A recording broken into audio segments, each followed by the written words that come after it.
નમસ્કાર, પ્રણામ મિત્રો, જય માતાજી, જય શ્રી કૃષ્ણ। મિત્રો, આજની વાત સમજવા લાયક બનવાની છે અને સાંભળવા જેવી છે। થોડી લાંબી બની શકે છે। તમને નમ્ર વિનંતી છે કે છેલ્લે સુધી સાંભળવા। તો ચાલો તમારો વધારે સમય ના બગાડતા વાતને શરૂ કરીએ। મૈત્રી પોતાના રૂમમાં ભરાઈને બેઠી હતી। પોતાનું શરીર સંકોડી એ બેડ પર ઓશિકામાં માથું છુપાવી પડી હતી।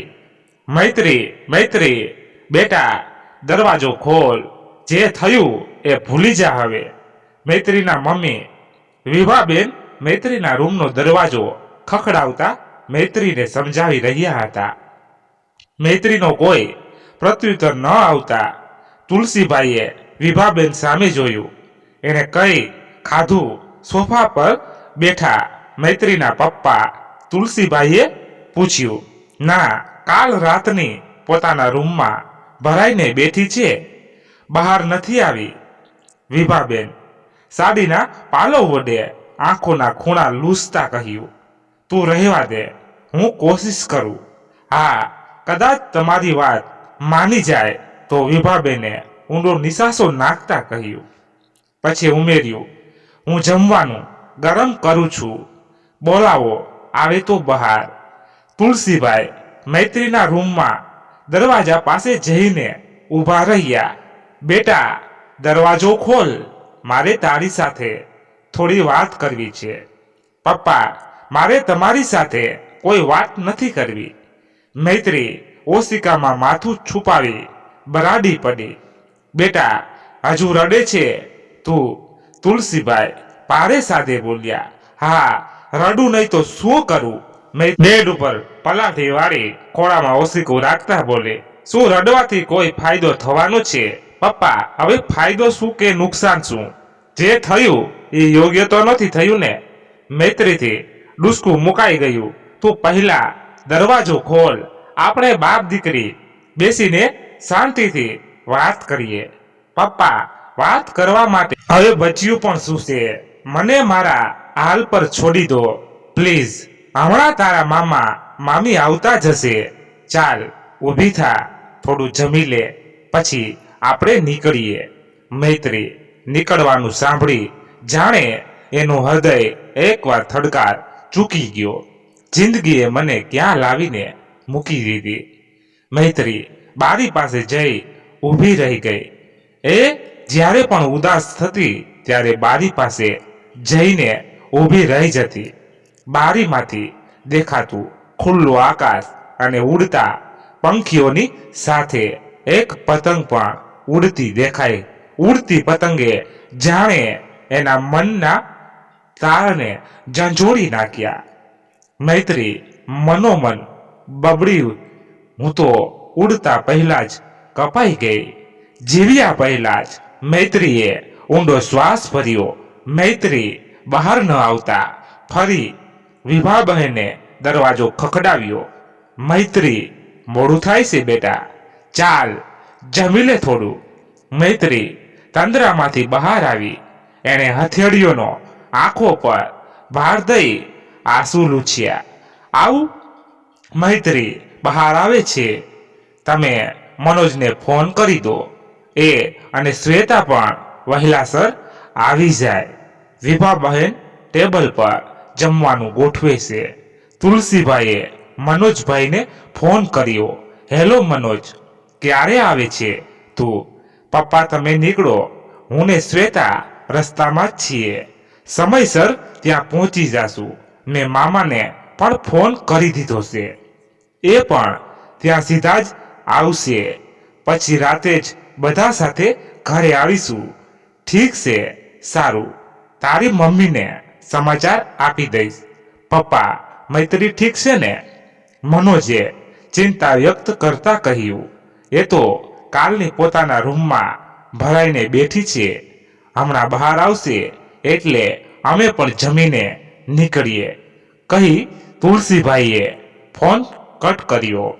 એવામાં મૈત્રી પણ બહાર આવી।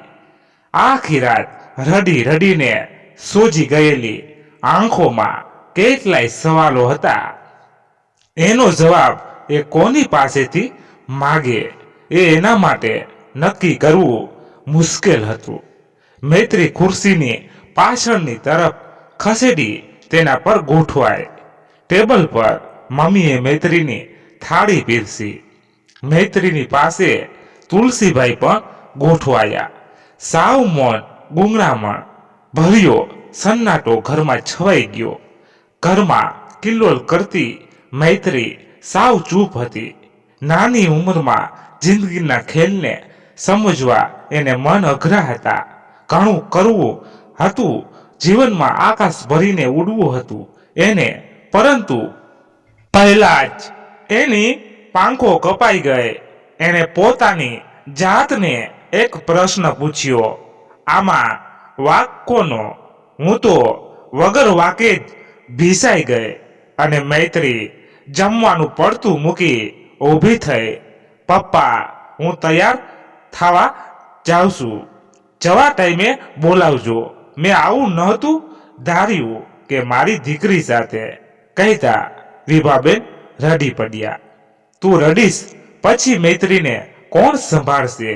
આ સમયે તો આપણે જ કઠોર થવાનું છે, કહેતા તુલસીભાઈ ઊભા થાય. વિભાબેને ટેબલ સમેટી પોતે પણ તૈયાર થઈ ગયા. નિયત સમયે મૈત્રી, તુલસીભાઈ અને વિભાભાઈ ગાડીમાં બેસી જવા માટે ઉપડ્યા. ગાડી સુકેતું શાહ ડિવોર્સના વકીલની ઓફિસ પાસે જઈ ઊભી રહી. સામે મૈત્રીના મામા મામી અને ભાઈ મનોજ, ભાઈ શ્વેતા પણ આવી ચૂક્યા હતા. મૈત્રી ગાડીની બહાર નીકળી. એની નજર ઓફિસના બાકડે બેઠેલા અવિનાશ ઉપર પડી. અવિનાશને જોઈને મૈત્રીનું હૃદય જાણે ધબકતું બંધ થઈ ગયું. એ અવિનાશ પાસે જવા માંગતી હતી.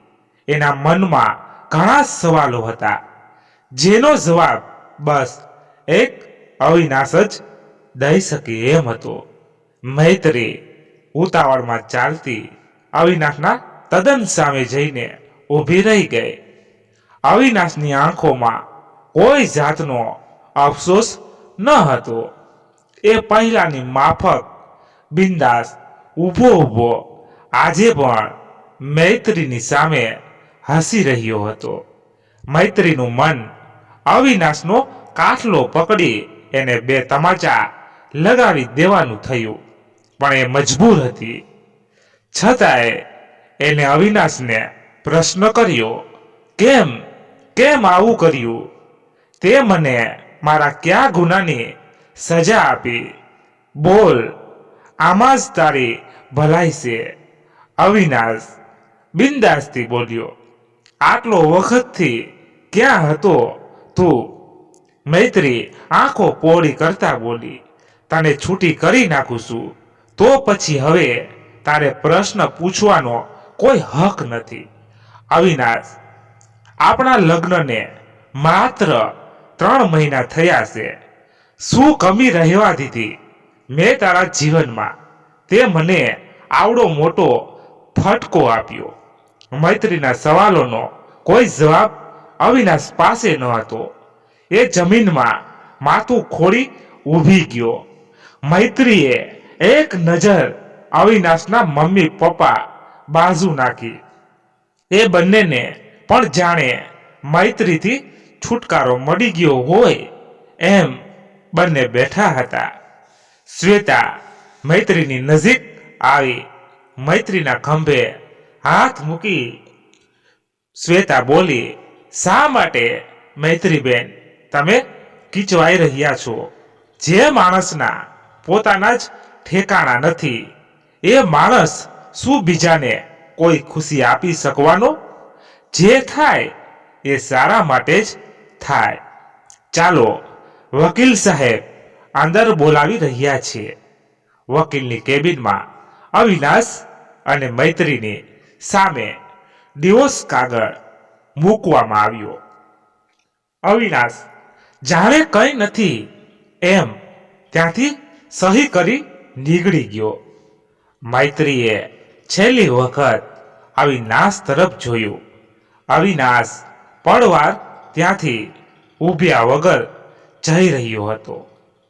મૈત્રી સાઇન કર. શ્વેતાએ મૈત્રીને હચમચાવતા કહ્યું.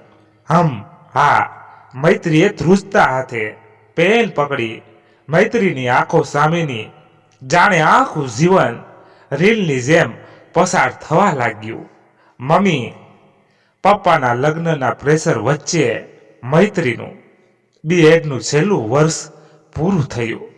મૈત્રીને જોબ કરવી હતી. નાનપણથી લઈ અત્યાર સુધી શિક્ષિકા બનવાના સપનાને સાકાર કરવા પોતાની જાત ખર્ચી નાખી. ભણ્યા પછી પોતાની જિંદગી પોતાની મરજીથી જીવવા માંગતી હતી. પરંતુ તુલસીભાઈ પોતાની નાતમાં મૈત્રીના માગા વિશેની વાત વહેતી કરી ચૂક્યા હતા. એક પછી એક સારા નરસા માગા આવી રહ્યા હતા. પરંતુ મૈત્રીની ભણવાની જીદ સામે બંને પોતાના હાથ હેઠા મેલી દેવા પડતા હતા. મૈત્રી, હવે તારી એક પણ જીદ નહીં ચાલે. સુરતવાળા ખીમજીભાઈ કહેવાડાવે છે, એક માગા બાબતે છોકરાને સંગીતના સાધનોની મોટી દુકાન છે, ઘર પણ સારું છે, એમને તો મગજમાં બેસે છે. તું છોકરાને જોઈ લે તો વાત આગળ વધે. વિભાબહેને એક રાતે મૈત્રીના માથે હાથ ફેરવતા કહ્યું, મમ્મી, શું ઉતાવળ છે તમારે લોકોને? મને તો લાગે છે તમારે મને આ ઘરમાંથી કાઢવી છે. મૈત્રી ચીડાય, કોઈની દીકરીઓ ઘરે જોઈ છે? તે ઉંમર લાયક થાય એટલે પરણાવી તો પડે ને. ઠીક છે, જેવી તમારી ઈચ્છા. મૈત્રી પગ પછાડતી ત્યાંથી ઊભી થઈ પોતાના રૂમ તરફ ચાલી ગઈ. મૈત્રી તકિયાને છે છાતી સુધી નીચે રાખી એ બેડ ઉપર પડી હતી. લગ્ન. મૈત્રી યુવાનીના ઉંમરે ઊભી લગ્ન માટેના સોનેરી સપનાઓ સજાવવા લાગી. અંતરમાં કેટલાય અરમાનો ઉછાળા મારી રહ્યા હતા. એ વિચારોમાં જાણે આકાશમાં ઉડવા લાગી. સાંજના 4 વાગ્યાનો સમય હતો. ખીમજીભાઈ અને તેની પત્ની જયાબેન મૂર્તિયાને લઈ આવ્યા હતા. ખીમજીભાઈ અને તુલસીભાઈ બંને માસિયારભાઈ, પરંતુ બંનેને સગા ભાઈઓની જેમ બનતું. આ પહેલા પણ ખીમજીભાઈ મૈત્રીના માગા બાબત કહેવડાવી ચૂક્યા હતા, પરંતુ મૈત્રીએ પોતાનું બીએડ કમ્પ્લીટ કર્યા વગર લગ્ન કરવાની સાફ શબ્દોમાં મનાઈ કરી દીધેલી. એટલે આજે તુલસીભાઈએ ખીમજીભાઈને મૂર્તિયાને લઈ આવવાનું કહ્યું હતું. સોફા ઉપર ખીમજીભાઈ અને તુલસીભાઈ બંને અલગ મલકની વાતો કરવામાં મશગુલ હતા. વિભાબેન રસોડામાં ચા નાસ્તાની તૈયારીમાં ગૂંચવાયા હતા. ઓ મૈત્રી બેન, તમે પણ નંગ છો હો. શ્વેતા મૈત્રીની સામે ચીડાઈને બોલી. શું થયું ભાભી? બરાબર તો છે. મૈત્રી ઘેરા લીલા કલરના મેરક વર્ક વાળા હાફ સ્વીલિનના કુર્તા, લાલ કલરની પટિયાલા સલવાર ઉપર લાલ શિફોન ચૂંદડીમાં ઊભી હતી. આ શું હાથમાં બંગડી નથી પહેરી તમે? મમ્મી, મને ખીજાશે. શ્વેતા કબાટમાંથી બંગડીનું બોક્સ કાઢતા બોલી. ભાભી જોવા આવ્યા છે, પરણવા નહીં. શું તમે પણ ઘડિયાળ પહેરી છે? આટલું કાફી છે. એક હાથમાં બ્રેસલેટ પહેરી લો. શ્વેતાએ મૈત્રીના હાથમાં બ્રેસલેટ પકડાવતા કહ્યું. ઉતાવળ રાખો, મહેમાનને સુરત પહોંચવાનું છે. મનોજ રૂમમાં પ્રવેશતા બોલ્યો. તમારી બેન તૈયાર થાય તો તેને શ્વેતાએ મૈત્રી તરફ આંખ મારતા કહ્યું, તું તો તૈયાર થયો ને? હા, મને ક્યાં કોઈ જોવા આવવાનું છે? શ્વેતા મનોજ સામે આંખો પહોળી કરી હળવો ગુસ્સો કરતા બોલી, એમ મારી બેન જેવું તું તૈયાર નથી થઈ, તોય મેં પસંદ કરી તને. હું કેવો ડાયો? મનોજ શ્વેતાને ચીડવી રહ્યો હતો. બંને વચ્ચેની ખાટી મીઠી નોકઝોક સાંભળી મૈત્રી પોતાની દુનિયા અનેક રંગોમાં સજાવવા લાગી. શ્વેતા મૈત્રીને લઈ રૂમની બહાર આવી મહેમાનો સાથે વાતો કરવામાં મશગુલ તુલસીભાઈની નજર અનાયાસે મૈત્રી ઉપર પડતા આંખોના ખૂણામાં પાણીના ટીપા તગતગવા લાગ્યા. ખીમજીભાઈની બાજુમાં બેઠો ટોલ્ડ ડાર્ક હેન્ડસમ તો ન કહી શકાય, પરંતુ સાવ અણગમો આવે એવો પણ નહીં. ઘઉં વર્ણો લાંબો ચહેરો, કાળી આંખોમાં પહેરેલ ચશ્મા, ગ્રે કલરનો શર્ટ અને જીન્સમાં સામાન્ય દેખાવ ધરાવતો અવિનાશ બેઠો હતો. મૈત્રી અવિનાશની નજર એક થતા મૈત્રીએ પોતાની નજર ઢાળી દીધી. એના આશા શરમાઈ રહેલા ચહેરામાં લાલીમાં છવાઈ ગઈ. એ સહેજ ઝડપથી ચાલતી રસોડામાં પ્રવેશી. પહેલેથી સમગ્ર તૈયારી કરી ચૂકેલા વિભાબહેન મૈત્રીને જોઈ એના કપાળને ચૂમતા કહ્યું, મારી પરી, કહી મૈત્રીને ગળે વળગાડી લીધી.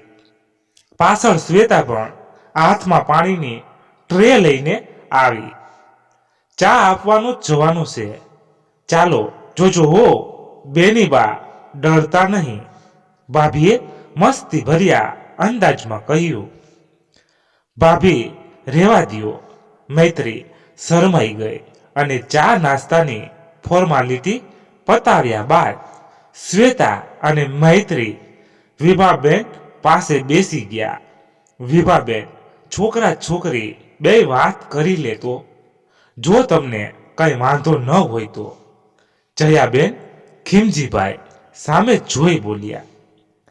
હા હા, શ્વેતા મૈત્રી અને અવિનાશને લઈને જાઓ. વિભાબેને સંમતિ આપતા કહ્યું. મૈત્રીબેન ક્યાં ખોવાઈ ગયા?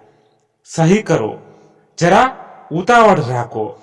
શ્વેતાએ મૈત્રીને ખંભેથી હચમચાવી નાખતા કહ્યું. એમ હમ મૈત્રી ભૂતકાળમાંથી બહાર ખેંચાઈ આવી. એની આંખો સામેથી ખરાબ સ્વપ્નની માફક એક આખી જિંદગી પસાર થઈ ગઈ. મૈત્રીએ ડિવોર્સ પેપર ઉપર સહી કરી ખુરશી પરથી ઊભી થઈ સીધી કારમાં ગોઠવાઈ ગઈ. હજી પણ ભૂતકાળના એ લીસોટા એને માનસ પટલ પરથી ચમકારો આપી રહ્યા હતા.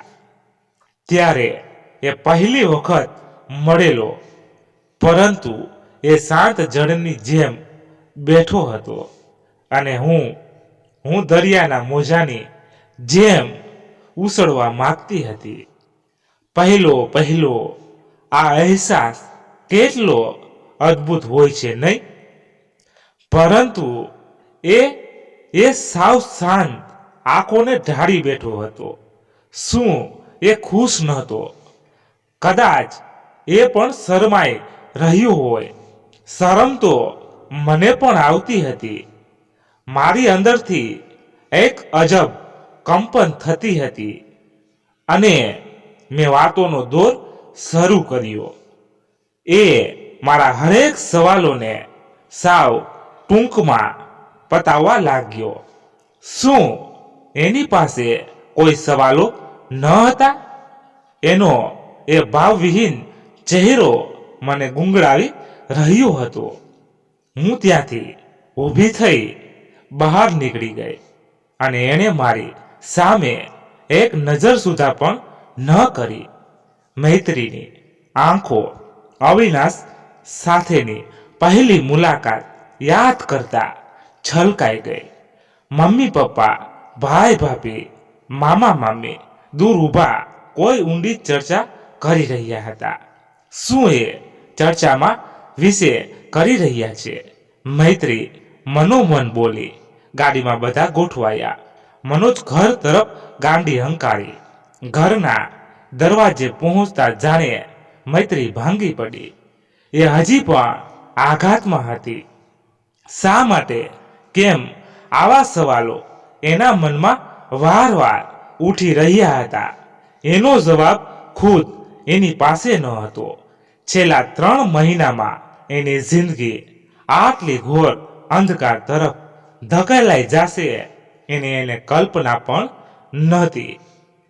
પહેલો પ્રેમ, આ શબ્દ મૈત્રીને હંમેશા રોમાંચિત કરી નાખતો હતો. સ્કૂલ કોલેજમાં મિત્રો સાથે કેવા રંગીન સપનાઓ જોયા હતા. મૈત્રી કોલેજના દિવસો તરફ ધકેલાઈ ગઈ. હે મૈત્રી, તે સાંભળ્યું? રણબીર કપૂરની નવી મૂવી રિલીઝ થઈ છે. ચાલને આજે જોવા જઈએ. રણબીર ઘેલી. નતાશા બોલી. ઓહ, તે ક્યાં રણવીરનું નામ લઈ લીધું? હવે લેક્ચરમાં મન નહીં લાગે યાર. મૈત્રી માથા ઉપર હથેળી પસરતા બોલી. તો તું આવે છે ને? ના ભાઈ, ભાભી આવવાના છે તો આજે પોસિબલ નથી. પછી ક્યારેક જઈશું. તે પણ મૂડની પાથારી ફેરવી નાખી. નતાશા કોલેજની કેન્ટીનની દિવાલ પર હાથ પસારતા બોલી. નતાશાને મૂડલેસ જોઈ મૈત્રી એની પાસે જઈ ઇતની સી હસી, इतनी सी खुशी, इतना सा टुकड़ा चांद का. મૈત્રી નતાશાને ખંભેથી હાથ વીંટાળી ગીત ગણગણવા લાગી. એના સૂરમાં સૂર પુરાવતી નતાશા પણ ગાઈ ઉઠી. આ સાથે જ બંને સહેલીઓ એકબીજાને ભેટી પડી. મૈત્રી હવે 1 મહિનો બાકી છે કોલેજનો. પછી શું કરીશ તું? નતાશાએ કહ્યું. મમ્મી પપ્પા લગ્નની ઉતાવળ કરાવશે એટલે લગ્ન કરી ઠરીઠામ થઈશ. બીજું તો હું શું કરીશ? લગ્ન? નતાશા મૈત્રીની આંખોમાં આંખો પરોવી ઊભી રહી ગઈ. ફરી પોતાની વાત પૂરી કરતા બોલી. મૈત્રી, જોબ વિશે પૂછી રહીશું તને. જાણું છું, પરંતુ જોબ પણ થશે જ ને લગ્ન પણ કરવા તો પડશે જ. આટલી જલ્દી તે પરણવાનું પણ વિચારી નાખ્યું. નતાશા મૈત્રીનો હાથ ખેંચતી કોલેજના કેમ્પસના બાકડે લઈ ગઈ. એમાં શું ખોટું છે? ખોટું તો નથી, પરંતુ જો નતાશા, દુનિયાની હરેક છોકરી જેમ મેં પણ ઘણા સપનાઓ જોયા છે. મારે પહેલા પ્રેમનો એ રોમાંચિત અનુભવ કરવો છે. એ ખુશીઓ માણવી છે. દરિયા કિનારાની રેતીમાં એના નામ સાથે મારા નામની છાપ પાડવી છે. દરિયાના મોજામાં એકમેકનો હાથ ઝાલી ભીંજાવું છે. અને ઓહો, ઘણા સપનાઓ જોઈ નાખ્યા તે તો. શાબાશ. નતાશા મૈત્રીને વચ્ચેથી અટકાવતા એના ખંભે હાથ પસારતા બોલી. મૈત્રીની નજર સ્થિર થઈ ગઈ. પહેલા સ્પર્શનો એ આહલાદક અહેસાસ, સાવ અજાણ્યાને જાણવાની, એના વિશે વિચારવાની, નવા સંબંધો તરફ ધીમે ધીમે આગળ વધી એને પોતિકા કરવાની ઈચ્છા, એકબીજામાં સાવ ખોવાઈ જવા માટેની તાલાવેલી. જાણે મૈત્રીના એક રૂવાડા ઝૂમી ઉઠ્યા.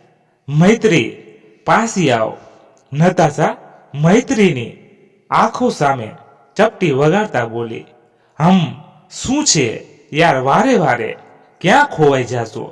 નતાશા જાણે છે કોલેજમાં મને કોઈ જોડે પ્રેમ ન થયો. એનું કારણ શું હતું? છોકરો ન ગમ્યો એમાં વળી બીજું કારણ શું હોય શકે? નતાશાએ ખંભા ઉલાળતા કહ્યું, હું જેની સાથે પ્રેમ કરું એની સાથે મારી આખી જિંદગી પસાર કરવા માંગુ છું. મારી લાગણીઓના તારને એક એની સાથે જ જોડવા માંગુ છું. માટે લવને પછી બ્રેકઅપ, ફરી પાછો લવ, આવા વાહિયાત લવારા હું નથી કરવા માંગતી. મારી લાગણીનો કળશ એટલો સીસરો નથી કે ગમે તેની પર ઢોળાઈ જાય. એવો છોકરો તને આપણી આ સુંદર મજાની કોલેજમાં ન મળ્યો. નતાશા મૈત્રીની સામે આંખ મારતા બોલી, ના, તારા મમ્મી પપ્પાના માને એમ સીધું જ કહી દે ને. નતાશા જાણે છૂપો લાફો મારી ગઈ. હા, પરંતુ ઓલું કહેવાય ને, તારી ફિલ્મી अंदाज घोड़े पर सवार होके आएगा अपने सपनों का राजकुमार. કંઈક બસ આવી જ ફિલિંગ છે મનમાં. હા બાપા, પરણી જાજે ને, પછી હું પણ વિવાહ ફિલ્મનું ગીત ગાઈશ. દો અંજાને અજનબી બસ કર, હવે નથી સહન થતો તારો બેસુરો અવાજ. મૈત્રી કાન ઉપર હથેળી રાખતા બોલી. રસોડામાંથી અચાનક વાસણ પડવાનો અવાજ આવ્યો. મૈત્રી ઝબકી. આંખો સામેથી એક જિંદગી પસાર થઈ ગઈ. શું એ લાઈફ હતી? ઉફ! મૈત્રીએ ઊંડો શ્વાસ છોડ્યો. આંખના ખૂણે બાજી ગયેલા આંસુના ટીપા લૂસી હથેળી આખા મોઢા ઉપર ફેરવી. સામે ખુરશી પર બેઠા વિભાબેન મૈત્રીના મામીની સાથે કોઈ અગત્યની ચર્ચા કરી રહ્યા હતા. મૈત્રી બંને વચ્ચે થઈ રહેલી ચર્ચાને ધ્યાન દઈ સાંભળવા લાગી. સારું કર્યું ભાભી, તે રસિકભાઈ પોલીસમાં PSI હતા ને ટાણે એની મદદ મળી ગઈ. નહીં તો હજી પણ આમાંથી છુટકારો ન મળત. વિભાબહેને કહ્યું, મારો ભાઈ અડધી રાતે પણ ખડે પગે ઊભો રહે એમાંનો છે. વિભાબેનના ભાભી પોતાના ભાઈના પોરસ કરતા બોલ્યા. ક્યાં હતો અવિનાશ? શ્વેતાએ પણ બંનેની વાતમાં ઝંપલાવ્યું.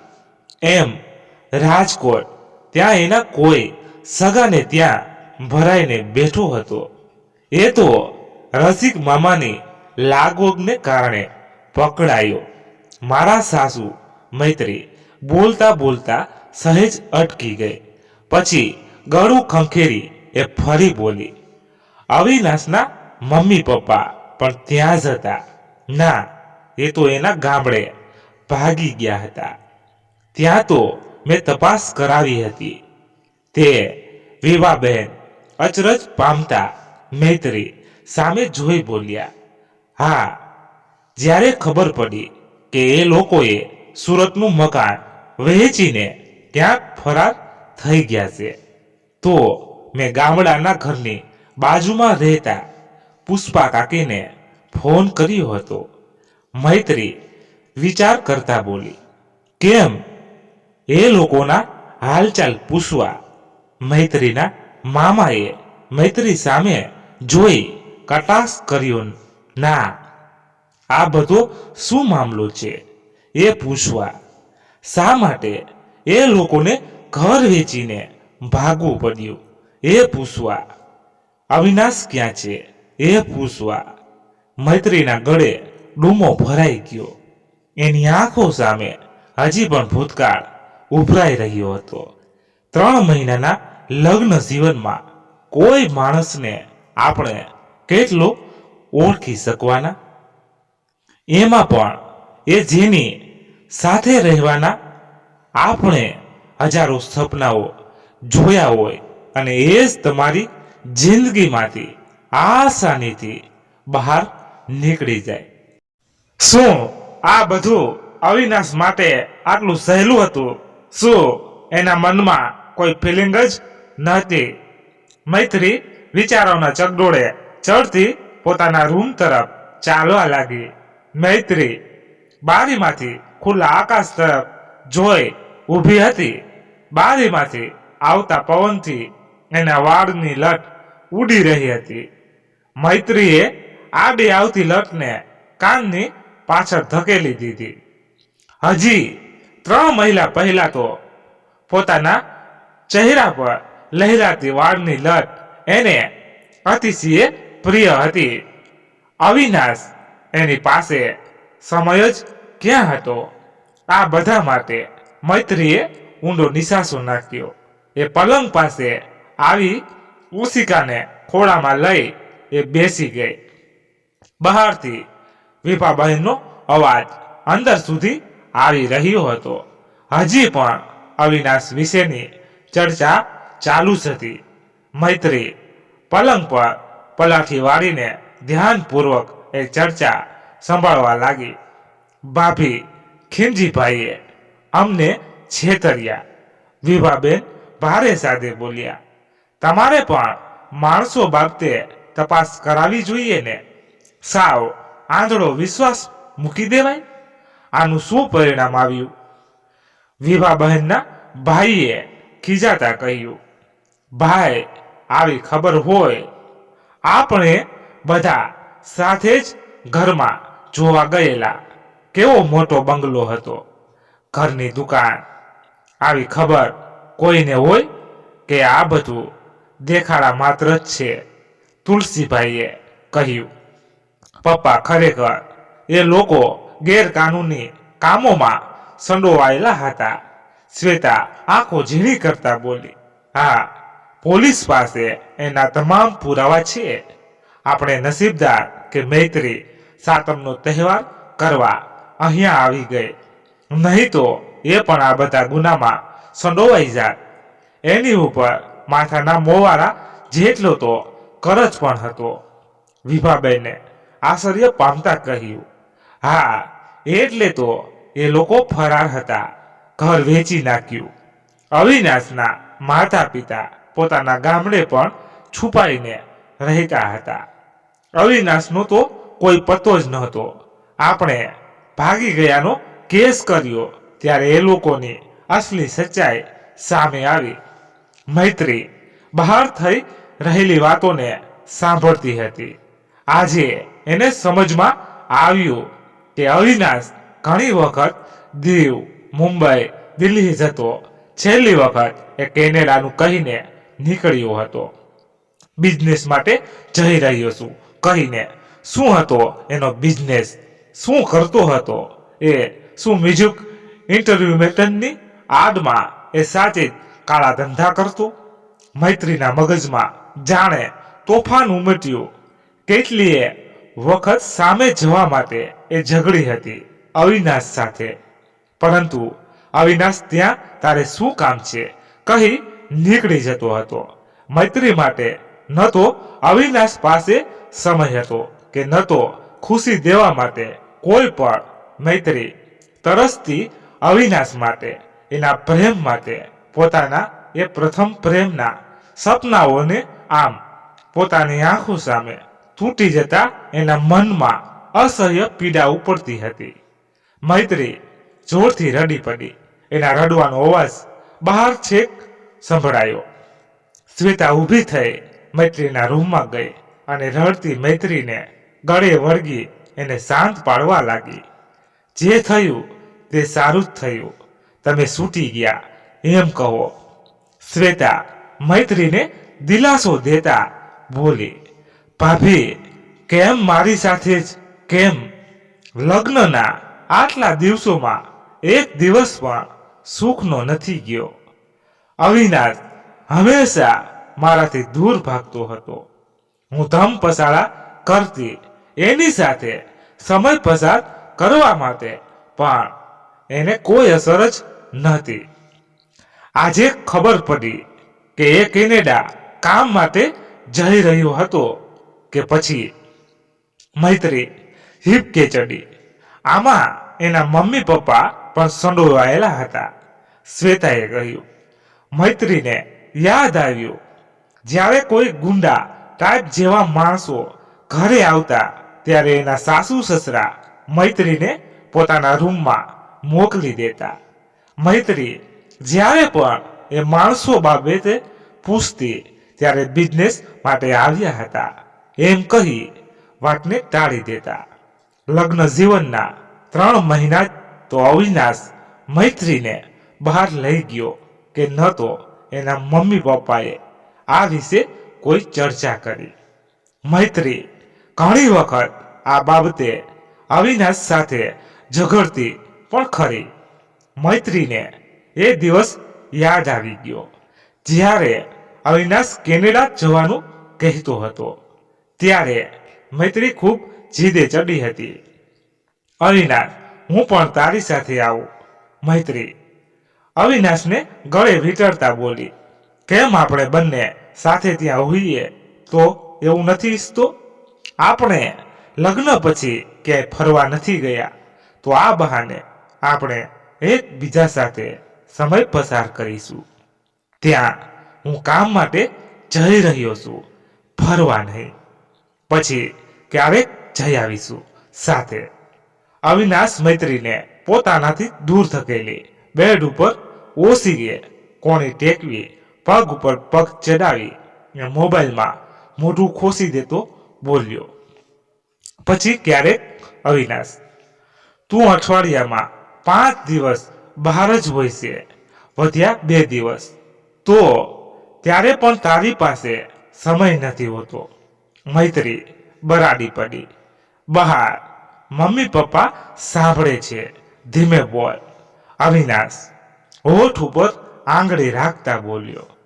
તો કઈ નહીં, પાડરાડો, તને એમાં જ મજા આવતી હોય તો. અવિનાશ ખૂંધું હસ્યો. એનું એ હાસ્ય મૈત્રીના રોમ રોમમાં જાણે આગ પ્રગટાવી ગયું. એ પગ પછાડતી અવિનાશના પગ પાસે આડું ફરી બેસી ગઈ. તને નથી લાગતું અવિનાશ, આપણે એકબીજાને જાણવા સમજવા માટે થોડો સમય આપવો જોઈએ? એવા વેવલા વેળા માટે મારી પાસે સમય નથી. અવિનાશનું મોઢું હજી પણ મોબાઈલમાં જ હતું. શું મારા સપનાઓ, મારી ઈચ્છાઓ આ બધું વેવલા વેળા કહેવાય? આંખોમાં આવેલા જળજળિયા લૂસતા મૈત્રીએ કહ્યું. મારી પાસે સમય નથી તારા સવાલોનો જવાબ આપવાનો. તો પછી પરણ્યો શું કામ? મૈત્રી અવિનાશને પૂછવા માંગતી હતી. નાહકની વાત વણસી જશે એમ વિચારી મૈત્રી ચૂપ રહી. મૈત્રીને ચૂપ બેસેલી જોઈ અવિનાશ બોલ્યો. મૈત્રી, તારી પાસે શું નથી? આવડું મોટું ઘર અને આવડું મોટું સુરત. શોપિંગ કરવા જા, બહાર ફરવા જા, તું પણ જલસા કર. હું ક્યાં તને ના પાડું છું? બસ મને અને મારા કામને એકલા છોડી દે. અવિનાશ જલસા કરવા માટે સાથે પણ કોઈ તો જોઈને મૈત્રીની આંખોમાં દર્દ હતું. પરંતુ એ દર્દ વાંચવા માટે અવિનાશ પાસે ફુરસદ ક્યાં હતી? મમ્મીને સાથે લઈ જવાની તો તું? મૈત્રી બોલતા બોલતા અટકી ગઈ. ગળે આવેલા ડુમાને ઠાલવવા છત ઉપર દોડી ગઈ. એને હતું કે અવિનાશ એને મનાવવામાં આવશે, એની માફી માગશે. મૈત્રી અવિનાશની રાહ જોતી છતની ઉપરથી નીચે તરફ નજર કરતી ઊભી હતી. ત્યાં મૈત્રીએ જોયું અવિનાશ અને એના પપ્પા સાથે બેગ ખંભે નાખી કારમાં બેસી જઈ રહ્યો છે. મૈત્રી તૂટી ગઈ. એ છતની દિવાલના ટેકે બેસી ગઈ. ત્યાં નીચેથી એની સાસુની બૂમ સંભળાઈ. મૈત્રી, નીચે આવજે. મૈત્રી મોઢું લૂસી થોડી સ્વસ્થ થઈ એક પછી એક પગથિયા ઉતરતી નીચે હોલમાં પહોંચી. સાતમ આઠમનો તહેવાર આવે છે. તારા મમ્મીનો ફોન હતો, તને તહેવાર કરવા તેડવા આવવાનો છે તારો ભાઈ, તો જવાની તૈયારી કરી નાખજે, સવારે તારો ભાઈ આવી જશે. મૈત્રીના સાસુએ સહજતાથી કહ્યું. ઓચિંતુ મમ્મીએ આ બાબતે મારી સાથે તો કોઈ વાત નથી કરી. મૈત્રીના મનમાં બબડી. છતાંય અવિનાશ સાથેના સંબંધોને કારણે એ ઘણી દુઃખી હતી. થોડી હળવાશ રહેશે એવું મનોમન વિચારી એ પોતાના રૂમની અંદર ચાલી ગઈ. સાસરેથી પિયર પોતાના ભાઈના ઘરે આવતા મૈત્રી ખીલી ઉઠી. એના ચહેરા પર ફરી એ જ નિર્દોષ હાસ્ય આવી ગયું. ઘરમાં પ્રવેશતાની સાથે જ સોફા ઉપર આંખો બંધ કરી ઢળી પડી. હાસ કેમ મૈત્રીબેન? આવતા જ હાશકારો કેમ કર્યો? શ્વેતાએ આંખો મીચતા કહ્યું. લાગ્યું કે આજે આટલા દિવસો પાંજરામાંથી બહાર આવી હોય, ઉડવાની બોલવાની આજે આઝાદી મળી.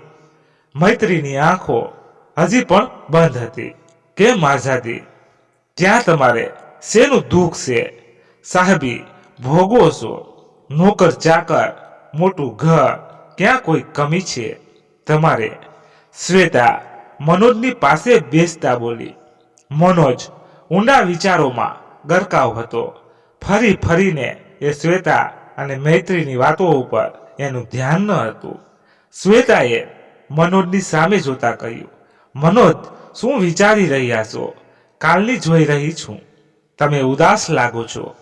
શું વાત છે? શ્વેતા, કાલ મૈત્રીના સસરાનો ફોન આવ્યો હતો. એની વાતો પરથી લાગ્યું કે કંઈક તો બન્યું છે, નહીતર એ મૈત્રીને તેડી લાવવા માટે પપ્પાને ફોન કરી. મને નહીં. એક મિનિટ. મૈત્રી તો તે ઊભી થતા બોલી. મમ્મીનો ફોન નથી આવ્યો? મને સાતમ કરવા તેડવા આવીએ એમ? ના, સાતમનો તહેવાર કરવા તને તેડવા આવવાની જ નહોતી. સુરેશ કાકાના દીકરાની સગાઈ સાતમ પછી તરત જ છે, તો ત્યારે જ તને તેડવા આવવાની હતી. એક ધકે બે કામ થઈ જાય. તો શું મારા સાસુ ખોટું બોલ્યા? હા, મને તારા સસરાનો ફોન આવ્યો હતો તને તેડી જવા માટે. શું કીધું હતું એમણે? એ ત્રણેય પ્રાસંગિક કામ માટે બહાર જઈ રહ્યા છે, તો મૈત્રીને થોડો સમય ત્યાં રોકાવા લઈ જાઓ. પ્રાસંગિક એમાં તો હું પણ જઈ શકતી હતી ને. એની એ વાત જ મને વિચિત્ર લાગી. મેં પપ્પાને આ બાબતે વાત પણ કરી. પપ્પાએ વાતને હળવાશથી લીધી અને તને ઘરે લઈ આવવાનું કહ્યું. મૈત્રી પણ વિચારે ચડી. આંખો સામે 3 મહિના દરમિયાન બનેલી ઘણી ઘટનાઓ એના મગજમાં ઘૂમરાવા લાગી.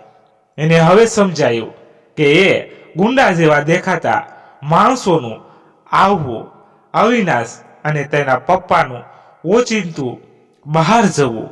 મૈત્રીને યાદ આવ્યું. મૈત્રીની સાસુ પણ પેટ ભરી રહ્યા હતા. જ્યારે મૈત્રીએ આ બાબતે પૂછ્યું ત્યારે એણે કોઈ જવાબ ન આપ્યો. સામું મૈત્રીને પોતાના જરૂરી બધા કપડાં સાથે લઈ લેવા કહ્યું હતું. મૈત્રીએ લોકોનો તારી સાથેનો વ્યવહાર તો સારો હતો ને? વ્યવહાર? મૈત્રીનું હૈયું ભરાઈ આવ્યું. કેમ, શું થયું? શ્વેતાએ કહ્યું. ભાભી, અવિનાશ એના મમ્મી પપ્પા એ લોકો જાણે મારાથી ઘણું છુપાવતા હતા. અવિનાશ અને મારા સસરા અઠવાડિયામાં 5 દિવસ તો બહાર હોય, તો દુકાન કેમ ચાલતી હશે? આટલા મોજ શોખ, ગાડી, બંગલો, આ બધું કઈ રીતે? એવું તો બને કે બહારના જ કામ હોય. દુકાન માત્ર સામાન રાખવા માટે જ હોય.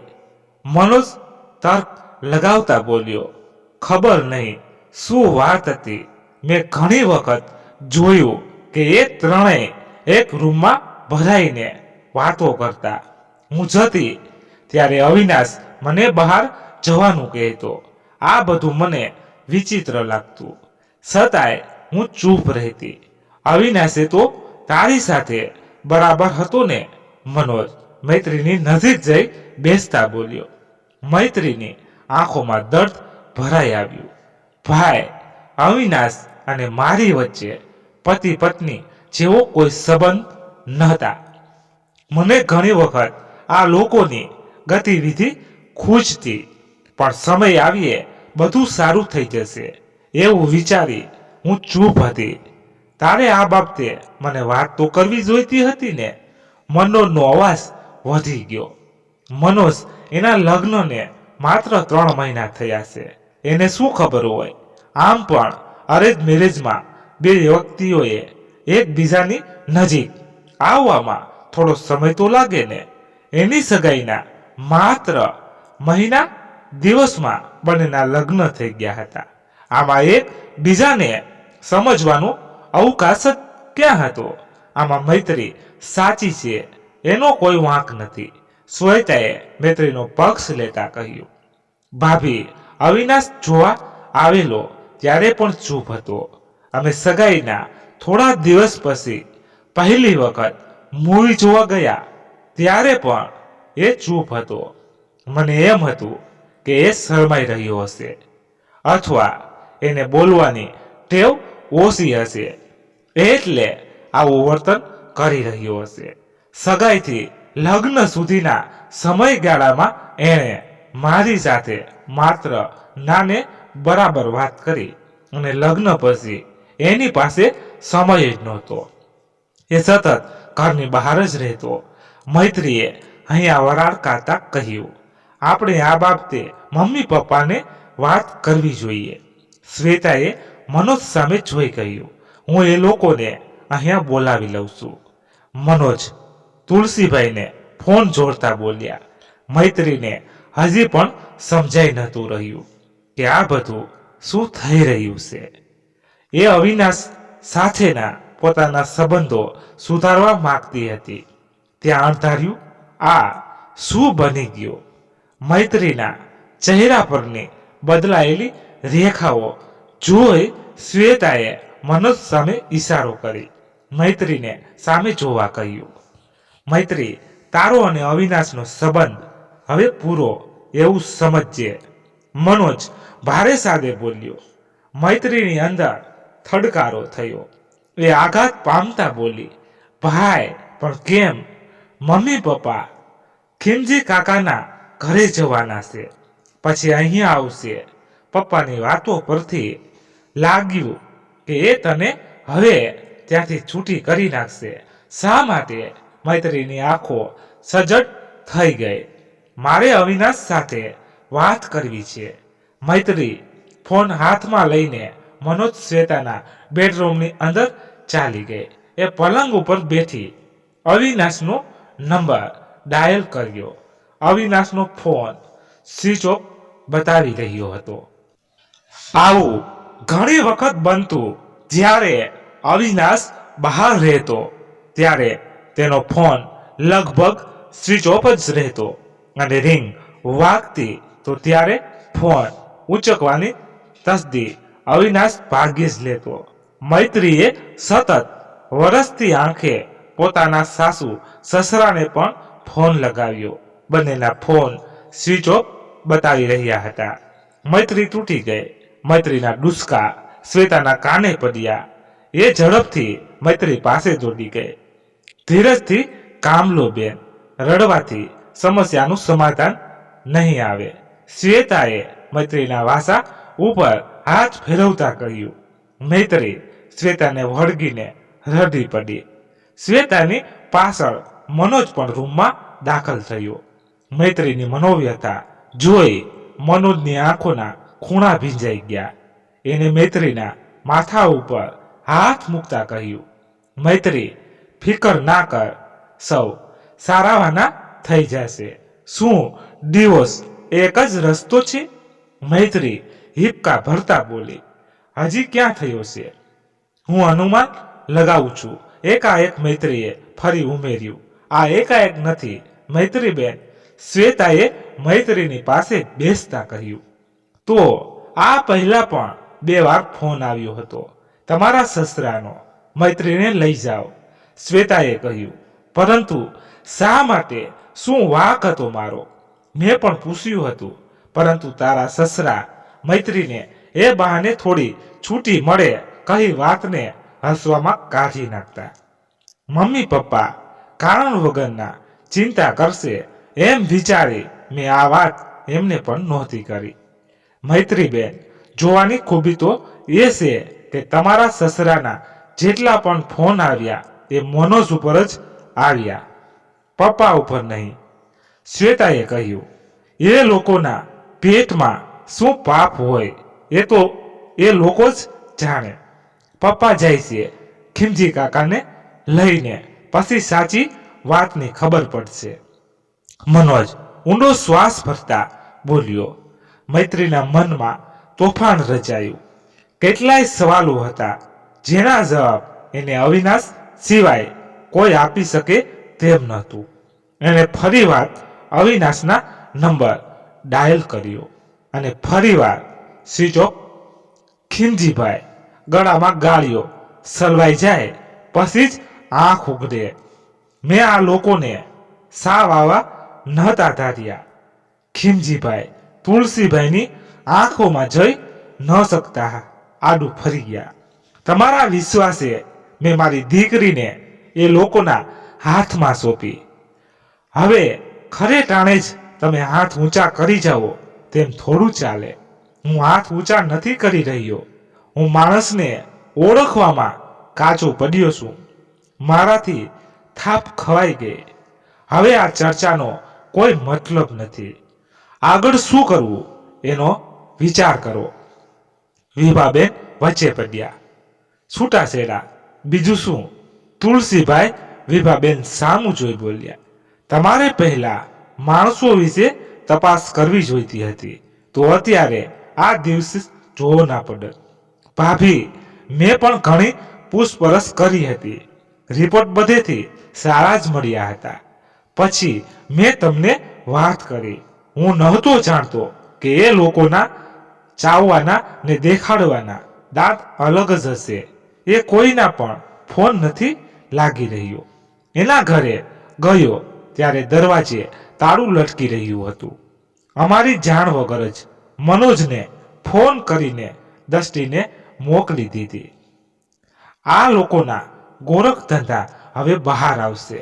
ચાલ મારી સાથે, હું પોલીસમાં કેસ દાખલ કરી દઉં. મજબૂત પોલીસ કેસની સાથે ડાયવોર્સ પેપર પણ તૈયાર કરી દેવામાં આવ્યા. જાણે આ બધું આંખના પલકારામાં બની ગયું. મૈત્રીના જીવનમાં એક તોફાન આવીને જિંદગીને વેરણ શેરણ કરી ગયું. મૈત્રી કરગરતી હતી, મને એક વખત અવિનાશ સાથે વાત કરી લેવા દ્યો. પરંતુ તુલસીભાઈની જીત સામે એના નમતું મૂકું જ રહ્યું. અને એ દિવસ પણ આવીને ઊભો રહી ગયો જ્યારે કાગળ પર સંબંધોના છેડા ફાટી ગયા. મૈત્રીના મન પર પડેલા ઘા એટલી સહજતાથી રૂજાય એમ ન હતા. છૂટાછેડા એ પણ માત્ર 3 મહિનામાં. મૈત્રી પોતાના વેરણ શેરણ થઈ ગયેલા સપનાઓ, ઈચ્છાઓ દબાવીને ગુપચુપ થઈ ગઈ. એ હુકમ છૂટ્યો અને જિંદગીમાંથી એક માણસની બાદબાકી થઈ ગઈ. કાગળ પર લખી દેવાથી એક માણસ સાથેની જોડાયેલી પોતાની સંવેદનાઓ પણ ભૂસાઈ જાય ખરી.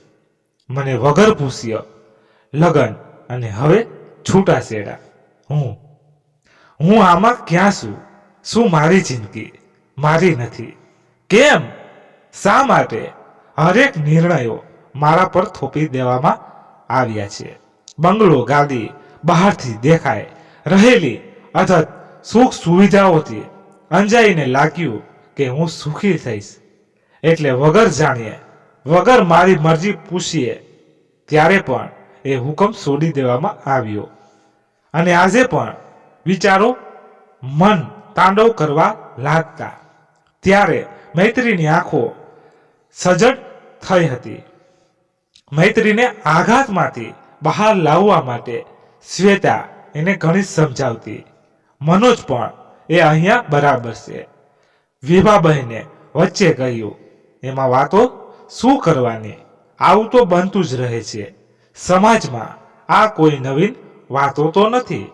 મનોજ વિભાબહેનને સમજાવતા બોલ્યો, નવીન તો નથી, પરંતુ આ સમયે મૈત્રીને બહાર મોકલવી એ મને જરા યોગ્ય નથી લાગી રહ્યું. લોકો શું કહેશે એ ડરથી શું જીવવાનું નહીં, ઘરમાં ભરાઈ રહેવાનું, ક્યાં સુધી કહો. મને મનોજ સંસોડાવાયો. મનોજ સાચું કહે છે. મૈત્રી થોડા દિવસો માટે એના મામાને ત્યાં રહી આવે તો એને પણ સારું લાગશે. તુલસીભાઈએ કહ્યું, સારું, હું વાત કરું છું મૈત્રી સાથે. એ જવા માટે હા પાડશે તો મનોજ, તું અને શ્વેતા બંને જઈને કાલ મૂકી આવજો. મમ્મી, મને નથી લાગતું કે તે મામાને ત્યાં પણ જવા માટે હા પાડશે.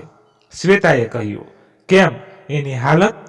કહેતા શ્વેતા સહેજ અટકી, ગળું ખંખેરી ફરી પાછી બોલી, થોડો સમય આપો, એમને એની મેળે બધું થાળે પડી જશે. તાજા ઘાને રૂજાતા થોડી વાર તો લાગવાની જ. તારી વાત સાચી છે, પરંતુ આપણે એને આવી હાલતમાં એકલી પણ ન છોડવી જોઈએ. મામાને ત્યાં હશે તો એને પણ મોકળાશ મળશે. નવા વાતાવરણમાં કદાચ એનું દુઃખ હળવું પડે. મનોજે કહ્યું, હું વાત કરું છું મૈત્રી સાથે, મારી વાત એ નહીં ટાળે. તુલસીભાઈએ કહ્યું, જોજો એના પર જવા માટે ખોટું દબાણ નહીં કરતા, એ રાજી હોય તો જ. વિભાબહેનના ગળે ડૂમો બાજી ગયો. આંખો ઉપસી આવેલા જળજળિયા લૂસતા એ ફરીવાર બોલ્યા, મનોજના પપ્પા, મારી દીકરીએ તમારી બધી વાત હસતા મોએ સ્વીકારી છે. તમે પણ હું એનો બાપ છું. એની ચિંતા મને પણ એટલી જ છે જેટલી તને છે. આપણા અને એના નસીબમાં લખાયું હશે તે આવું બન્યું, નહીં તો મેં મારી દીકરીને ક્યારેય આંખ પણ નથી બતાવી. તુલસીભાઈ વિભાબહેનની વાતને વચ્ચેથી કાપતા કહ્યું, તમારી દીકરી હોત તો એની મરજી પણ કોક વખત પૂછી હોત. મમ્મી પપ્પા, પ્લીઝ તમે આ સમયે ઝઘડવાનું બંધ કરો. જે થવાનું હતું એ થઈ ગયું. હવે આગળ શું કરવું એનો વિચાર કરો. અત્યારે મૈત્રીને આપણી જરૂર છે, આપણા સાથની, આપણા સહકારની જરૂર છે. એને આપણે સાથે મળીને દુઃખમાંથી બહાર લાવવાની છે, નહીં કે ઝઘડીને. મનોજે ગુસ્સામાં કહ્યું અને ત્યાંથી મૈત્રી રૂમ તરફ ચાલ્યો ગયો. શ્વેતા પણ મનોજની પાછળ ગઈ. તુલસીભાઈ અને વિભાબહેન એકબીજાની સામે જોઈ રહ્યા. આજે પણ મૈત્રી બારી પાસે ઊભી હતી. એના ગાલ પર સુકાઈ ગયેલા આંસુના ધાબા સાફ દેખાઈ રહ્યા હતા. સોજી ગયેલી આંખોમાં લાલાશ હતી, પણ એવી જ અકબંધ હતી. મનોજે મૈત્રીના ખંભે હાથ મૂકતા કહ્યું, ભાઈ, મેં તમારી વાતો સાંભળી લીધી છે. હું ક્યાંય જવાની નથી. મૈત્રીના શબ્દોમાં ખારાશ હતી. ત્યાં જઈને તારું મન હળવું થઈ જશે. મારું મન હવે મારા જેવું કે મારા પણ કહી શકાય એવું કંઈ જ નથી બચ્યું. મને મારા હાલ પર છોડી દો. હું ઠીક છું. તું ખરેખર ઠીક છે? મનોજે સામો પ્રશ્ન કર્યો. મૈત્રી મનોજને વળગી પડી. ઘણા સમય સુધી તે મનોજના શર્ટને આંસુથી પલાળતી રહી. રડવાથી કોઈ ફાયદો છે? શ્વેતાએ મૈત્રીને દિલાસો આપતા કહ્યું, મારી સાથે આવું શા માટે? મેં અવિનાશનું શું બગાડ્યું હતું? મારા સપનાઓ આમ એકી ઝાટકે તોડી નાખવાનો અધિકાર એને કોણે આપ્યો? તમારી વાત સાચી છે બેન, પરંતુ એ વિશે વધુ વિચારવાથી તમને દુઃખ સિવાય કંઈ મળવાનું નથી. તમારી સામે જિંદગી આખી પડી છે. વાવાઝોડું આવ્યું અને ગયું, સમજી બધું ભૂલી જાઓ અને એક નવી શરૂઆત કરો. વાવાઝોડાની ઝપેટમાં મારું આખું અસ્તિત્વ વિખરાઈ ગયું. ભાભી, એ તમારું માનવું છે, પરંતુ હું નથી માનતી. સમય આવે બધું ઠીક થઈ જશે. મનોજે જે નિર્ણય લીધો છે એ સાચો છે. મામાને ત્યાં થોડા દિવસ માટે જઈ આવો. મમ્મી પણ તમારી સાથે આવશે. અમે કંઈ તમને એકલા નહીં છોડીએ. નહીં ને ફ્રેશ થઈ જાઓ. મનોજ તમને અને મમ્મીને મૂકી જાય. મિત્રો, આજની કહાની અહીંયા જ સમાપ્ત થઈ. તમે અહીંયા સુધી સાંભળી તેના બદલ ખૂબ ખૂબ આભાર. આશા રાખું છું તમને આજની વાત પસંદ આવી હશે. પસંદ આવી હોય તો લાઈક કરી દો અને તમારા વધુમાં વધુ મિત્રો સાથે શેર કરજો. અને ચેનલ પર નવા છો તો ચેનલને સબસ્ક્રાઈબ કરી લેજો, જેથી કરીને તમને નવી નવી દરરોજ વાર્તાઓ સાંભળી શકો. ધન્યવાદ. ફરી મળીએ નવી વાર્તા સાથે. ત્યાં સુધી બધા મસ્ત રહો, તંદુરસ્ત રહો. જય માતાજી, જય દ્વારકાધીશ. હર હર મહાદેવ મહાદેવ મહાદેવ.